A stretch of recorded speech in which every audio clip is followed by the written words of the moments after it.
நம்ம ஊரு போல வருமா? அதே போலதான் என்னும் சீர்காழி வட்டத்தில் ஒரு சிறிய அழகிய கிராமமானது. அரசர் ஓய்வெடுத்ததால் அரசூர் என்ற பெயர் பெற்றது. என் ஊரின் தொழில் விவசாயம். அதனால் பச்சை பச்சையென்று காட்சி கொடுக்கும். நெல், உளுந்து, பயிர் அது நன்றாக விளையும். பம்பெட்டில் சிறுவர்கள் குளித்து விளையாடுவார்கள்.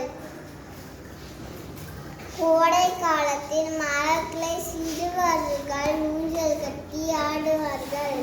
மாமரம், தென்னை மரம், புளிய மரம், பனை மரம் நிறைய இருப்பதால் அணில், குருவி, மயில் கற்க முடியும். எல்லோரும் வீட்டிலும் ஆடு